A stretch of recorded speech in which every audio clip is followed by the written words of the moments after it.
తాకట్లో ఉన్న మీ బంగారాన్ని విడిపించి ఆ రోజు ఆన్లైన్ ధరకే మేము కొంటాం. Sharma gold company. నమస్తే, welcome to I dream inside politics with Kavitha. Kolkata medico doctor case అసలు ఏం జరిగింది అనుకుంటున్నారు? మొత్తం దేశమంతా ఏకమైంది. నిర్భయ ఘటన, ఆ తర్వాత దిశ ఘటన హైదరాబాద్లో జరిగినప్పుడు ఇప్పుడు కూడా అదే సంఘటన ఒక 20 రోజులుగా దేశమంతా ఏకమవుతోంది, పోరాటాలు చేస్తుంది, నిరసనలు అవుతున్నాయి. ఇన్ని అయిన తర్వాత మనమంటూ గొప్ప చట్టాలని తీసుకొచ్చుకున్నాం అనుకుంటున్నాము. ఏవేవో చేయాలని ఇంప్లిమెంట్ చేయాల్సిందే ఎవరు? న్యాయమూర్తులు. శిక్ష చేయాల్సిందే ఎవరు? న్యాయమూర్తులు. ట్రయల్ పూర్తి చేయాల్సిందే ఎవరు? కోర్టులు.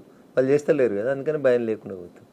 అదే సినిమాలో జూనియర్ ఎన్టీఆర్ అడుగుతాడు ఒక జడ్జి గారిని పట్టుకొని, సార్ నేను అమ్మాయిని రేపు చేసినా నేను ఇప్పుడు ఒప్పుకుంటా, రేపు నన్ను ఉరిదీసే దమ్ము నీకుందా అని అడుగుతాడు. ఆలోచించుకోవాలి న్యాయమూర్తులు. సార్ నువ్వు నన్ను అడుగుతున్నావు కదా, నేను ఒప్పుకుంటా, ఆ అమ్మాయి నేనే రేపు చేసినా నేను ఒప్పుకుంటా, రేపు నన్ను ఉరిదీయమని చెప్పే చట్టం నీ దగ్గర ఉందా, ఉరిదీసే దమ్ము నీకుందా అని జడ్జి గారిని అడుగుతారు సినిమాలో. నీ జీవితంలో ఎవడు అడగలేడు కాబట్టి అటు సినిమాలో అడిగి చూపెట్టిండు జూనియర్ ఎన్టీఆర్. ఇలా నేను అడుగుతున్నా అదే మాట. దిశ వచ్చిన తర్వాత ఎన్ని రేప్ కేసులు అయినాయి? ఆ రేప్ కేసులలో ట్రయల్ ఎన్ని రోజులకు పూర్తి అయింది? ఎప్పుడన్నా ఒక హైకోర్టు జడ్జి గారు కానీ ఒక సుప్రీంకోర్టు జడ్జి గారు కానీ కూర్చొని దీని మీద సమీక్ష చేస్తారా సార్? చేయరు. ఒక కోర్టులో జడ్జి ఒక రేప్ కేసు 5 ఏళ్ళు 10 ఏళ్ళు పెండింగ్ ఉంటే ఎందుకు పెండింగ్ ఉందని ఎప్పుడైనా సమీక్ష జరుగుతుందా? స్టెనోలు లేరు, జడ్జిమెంట్ రాస్తలేవు. స్టెనో లేకపోతే నువ్వు కూర్చొని రాయి.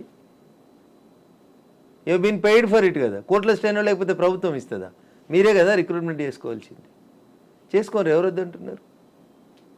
సో ఒక రకమైన నిర్లిప్తత వచ్చింది. నేను చెప్పిన కదా ఇందాక, నేను బాగున్నానా, మావిడ బాగుందా, మంచి బంగ్లా ఉందా, నా కారు మంచిగా ఉందా, పక్కింటోడు ఏడగాలిపోతే నాకేంది? ఈ నిర్లిప్తతల నుంచి మనం బయటికి రావాలంటే ఇప్పుడు అప్పుడప్పుడు భూమి కోపం వచ్చినట్టు ఇట్లా కొన్ని ప్రకంపనలు వస్తే అందరూ కరోనా కొంచెం నేర్పించిపోయింది. నేను అనుకుంటున్నా మనుషులకు విలువలు నేర్పించింది, కుటుంబం ఏందో నేర్పించింది కరోనా. పొద్దులు అయితే సార్ ఇటు మేడం ఇటు పోతుండే, మధ్యలో పోరలు ఎటు పోతురో తెలియకపోతుండే. కరోనా వచ్చి అందరి మీద కుటుంబం అని కలిపింది. కొంచెం మారిండ్రు మనుషులు. ఆ తర్వాత భార్య భర్త పిల్లలు కుటుంబం బాంధవ్యాలు పెరిగినాయని అనుకుంటా నేను. అట్లా ప్రతి ఉపద్రవం ప్రతి విధ్వంసం మనిషి కొన్ని నేర్పిస్తుంది. అట్లా ప్రకృతి మళ్ళేదో విధ్వంసం తీసుకొస్తే కానీ మనం అందరం మారేటట్లేము, ఈ నిర్లిప్తతలోంచి బయటకు వస్తాం. బట్ ఇలాంటి సంఘటనలు జరిగినప్పుడల్లా ప్రతిసారి అనుకుంటాం కఠినమైనటువంటి చట్టాలు రావాలని. ఉరిశిక్ష అని అనుకున్నప్పుడు ఉరిశిక్ష ఎందుకు అమలు చేయాలి అనే మాట మానవతావాదులు ఆ టైంలో కోర్టులు వెళ్తూ ఉంటారు, లేకుంటే హక్కుల కోసం పోరాటాలు జరుగుతుంటాయి. యాక్చువల్గా ఈ కాన్ఫ్లిక్ట్ అనేది ఎందుకు వస్తుంది? అక్కడ ముందు వాళ్ళని ఉరిదీయాలి. ఒక ఆడపిల్లని రేప్ చేసి చంపేసిన ఉరిదీస్తే కడుపుని వస్తుంది చూడు, ముందు వాళ్ళని ఉరిదీయాలి. అట్లా వాళ్ళని ఉరిదీస్తే ఈ దేశం బాగుపడుతుంది. అట్లా ప్రతిసారి డిలే అయినప్పుడల్లా మాకు ఒక సజ్జనార్ ఉంటే బాగుండేది అనే మాట ఇప్పుడు కోల్కతా నుంచి కూడా అదే మాట వినిపించింది కదా. సో అలాంటి ఆల్టర్నేట్స్ ఎప్పుడో ఒకసారి వచ్చేసి నేను దాని గురించి ఎక్కువ మాట్లాడినా అనుకోండి. అది మమతా బెనర్జీ ప్రభుత్వం, టీఎంసీ ప్రభుత్వం, వీళ్ళు బీజేపీ వాళ్ళు, రఘునందన్ బీజేపీ ఎంపీ కాబట్టి అక్కడ గెలవలేదు కాబట్టి మమతా బెనర్జీని బదనాం చేసేందుకు మాట్లాడుతురు అంటారు కవిత గారు. నేను వాస్తవంగా మీరే అన్నారు అట్లా అక్కడ మాకో సజ్జనారు ఉంటే మంచిగా ఉంటుండే అని. ఎవరు ఆపిరు మరి? ఎంత దారుణం అంటాడా మీరు? అన్ని ఎవిడెన్సెస్ని క్లోజ్ చేసిండు ప్రిన్సిపల్. సాక్ష్యాలు ఆధారాలు అన్ని పోతే కూడా ఎఫ్ఐఆర్ లేదు, పోస్ట్ మార్టం అయిపోతే కూడా ఎఫ్ఐఆర్ లేదు. ఇంత దురదృష్టకరమైన సంఘటన. ఒక మహిళ ముఖ్యమంత్రి, ఒక రెబల్ ముఖ్యమంత్రి, ఆడపిల్లల కోసం మాట్లాడతా అని చెప్తుంది, ఎవరినైనా ఎదిరిస్తా అని చెప్పడమే ముఖ్యమంత్రి ఉన్న రాష్ట్రంలో ఒక మహిళా మెడికోకి ఇంత దౌర్భాగ్యమైన పరిస్థితి వస్తే సిగ్గుతో తల ఉంచుకోవాలి, రాజీనామా చేసి అవతల వారేసి పోవాలి ఆ పదవికి. దానికి ఇంకా మెడికోలను వేసుకొని రాలేదు ఇస్తుంది ఆమెనే. దొంగ అని అరిచినట్టున్నది కథ. ఎవరి వల్ల నష్టపోయింది అమ్మాయి? ఎవరి వల్ల చనిపోయింది అమ్మాయి?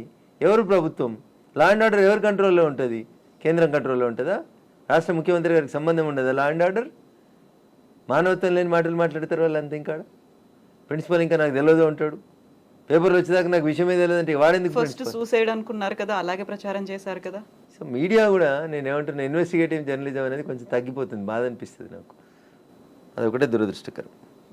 సో ఇలాంటి సంఘటనలు జరగకుండా ఉండాలి అంటే ప్రతిసారి వినిపించే మాట ఇదే లాస్ట్ అవ్వాలి అనేది వినిపిస్తుంది కదా, ఏం జరగాలంటారు? సో నిందితుల్ని సాధ్యమైనంత త్వరగా, అయితే నిందితుడని నిరూపించబడితే ఏం శిక్ష ఇస్తారో గరిష్టమైన శిక్ష అయింది. ఒకవేళ నిందితుడు కాలేదు, అక్కడ ఇన్సిడెంట్ జరగలేదు అనుకోండి, ముద్దాయి నిర్దోషాన్ని వదిలేసేయండి. దీనికి 2 ఏళ్ళు 3 ఏళ్ళు 5 ఏళ్ళు ఇట్లా నడిపించి ఈ కోర్టు కింది కోర్టు పై కోర్టు మధ్యలో కోర్టు అనుకుంటా తిప్పితే జూనియర్ ఎన్టీఆర్ సినిమాలు అడిగిన సమస్య ప్రజలకు గుర్తుకొస్తూ ఉంటుంది. ఈ దురదృష్టకరమైనటువంటి సంఘటన. సో చాలా చట్టాలు ఉన్నాయి కవిత గారు, మీరు చట్టాలు ఏమని ఎందుకు అనుకుంటారు? చట్టాలు చాలా ఉన్నాయి, భయం ఎందుకు లేదు మరి? ఆచరణలో లేదు కాబట్టి చట్టం. ఏమవుతుంది లేని మస్తు మంది వకీలు ఉన్నారు, బెయిల్ తెస్తారు, ఇది ఏమైనా శిక్ష పడేది ఉందా, ఇప్పుడుందా అప్పుడుందా, ఇంకో 10 ఏళ్ళు అవుతుంది కదా అప్పుడు చూసుకుందాం అనుకునేటువంటి మొండితనం ప్రజలలో డెవలప్ అవుతుంది, which is very unfortunate for the society. But ఆ టైంలో నిందితుడిగా ఎవరైతే ఉన్నారో వాళ్ళకు కూడా ఒక ఫెసిలిటీ అనేది ఉంది కదా, ప్రభుత్వం తరఫునే ఒక లాయర్ని నియమిస్తారు, వాళ్ళు వెళ్ళి వాదించాలి అనేది ఉంటుంది. 3 నెలల్లో 6 నెలల్లో కేసు క్లోజ్ చేయాలి కదా కవిత గారు. మన దేశ ఇన్వెస్టిగేటివ్ ఏజెన్సీలో ఉన్న ప్రాబ్లం ఏంటంటే, రోడ్ మీద యాక్సిడెంట్ అయిందంటే అదే ఎస్ఐ పోతాడు, అక్కడ మర్డర్ అయిందంటే అదే ఎస్ఐ పోతాడు, ఆఖరికి మినిస్టర్ బందోబస్తు ఉందంటే వీళ్ళిద్దరిని విడిచిపెడతాడు, ఆ శవాన్ని ఆడ ఈ శవాన్ని ఈడ వదిలేసి ఈయన మినిస్టర్ బందోబస్తు పోతాడు. వేరే దేశాలలో అట్లుండదు. క్రైమ్ జరిగితే ఒక పోలీస్ అధికారిని ఒక కేసు ఇన్వెస్టిగేట్ చేయమంటే ఆ కేసు ఇన్వెస్టిగేషన్ పూర్తయి ఛార్జ్ షీట్ దాఖలా అయ్యేంత వరదాకా ఆ అధికారిని అక్కడే ఉంచుతారు, అక్కడి నుంచి పక్క జరపరు.